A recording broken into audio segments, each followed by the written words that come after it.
عسلامة ومرحبا بكم إن شاء الله تكونوا بخير وفي صحة جيدة يا ربي. اليوم رجعت لكم بعد غيبة هكا طويلة شوية. مش نعملوا مع بعضنا كمونية بسكالوب، وبالطبيعة مش نوريكم التكستير متاع المايونيز اللي نحب نودكم بها. فقط اني ديجا بارتاجيتها معاكم قبل، اما تنخلي لكم الوصفة في صندوق الوصف. اول حاجة لهنا كي نقولوا كمونية معناتها مش نحضر معاها حاجة اخرى. دونك مش باش نعمل لا سلايد لحد شيء. خذيت البطاطا قصيتها اللي هي مش نقلاها، ومعها بصل ومعدنوس وقليت جرينات فلفل. دونك ندخلوا مع بعضنا. اول حاجه في نفس الزيت اللي قليت فيه الفلفل مش نحط هكا شويه بصل، ولو انه اختياري معناتها. ولهنايا مش نحطوا الاسكالوب اللي يكون مقصوص مكعبات. اول ما يتبدل الكولور متاعها متاع السكالوب يولي ابيض هكا شويه، يولي شادد روحه. ناخذ مع غرفه متاع ماكله طماطم معجونه، ونخلطها فك الترف سكالوب هذيكا. ومن بعد مش نفوحوها.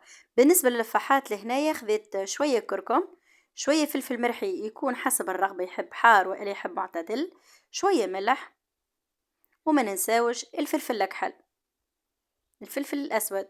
نقلب المكونات في بعضها، ومن بعد تالي نبدأ نزيد الماء بالتدريج، على خاطر هنايا معناش يعني كيف ما نقولوا احنا برشا يعني سكالوب هو ما فيوش روح. لهنا سكالوب متاعنا حضرت، زدتها مغرفة متاع قهوة كمون وشوية فلفل أكحل، وتكون الكمونية متاعنا حضرت. وهذه هي مفاجأتنا اللي مش نحب نفرحكم كيف ما اني فرحت بها. ان شاء الله اليوم مش نعملوا تغيير في الكوجينة. بحكم تعرفوا كوجينتي صغيرة، نهار كامل اني نتذمر الكوجينة صغيرة منه من غادي. الحصيل واكل حيت اللي كان قائم بينه وبين سالا مونجي هذيك متاع بيت الفطور. كسرناه، وان شاء الله مش نحطه في بلاصتو. بيت يعني وحيد اخرين دي زيليمون اخرين ينجموا يكبروا لي في الكوجينة. فوالا. وهذه بالطبيعة من بين تحضيرات سيدنا رمضان. واحنا ما نربطوش كل شيء بسيدي رمضان، لما حاله هو ايامنا الكل نجموا نعملوا فيها تغيير. اما فقط يعني نحب الواحد يحب الوسع وربي يوسع علينا. فوالا. لهنا عندي البلان دو ترافاي، كان بالطبيعة لاصق فك الفايونس، واي حاجة تهبط من غادي ما لقاش حتى كيفاش ننظفها. هاوك اليوم لقيت لاباري هذيا، لقيتها بصراحة رخيصة على الاخر في جيفي على ما اظن هكا. هكا في جيفي لقيتها تخدم بالفابور، فيها بريسيون وفيها الاخر تنظف بالباهي. خاصة اغزروا كيف انه يعني تحسها حاجة ماجيك على الاخر.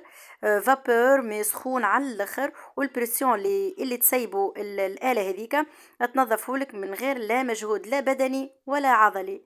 واغزروا كيف انه النتيجة النهائية. ان شاء الله الفيديوين متاع اليوم يعجبكم وينرضاكم. ما تنسوليش تعملوا اشتراك في القناة، ندلل عليكم بالحق على خاطر طال المشوار وتوا لو وصلت حتى حققت حتى شرط. اما مش مشكل، اني الحصيل وندلل عليكم.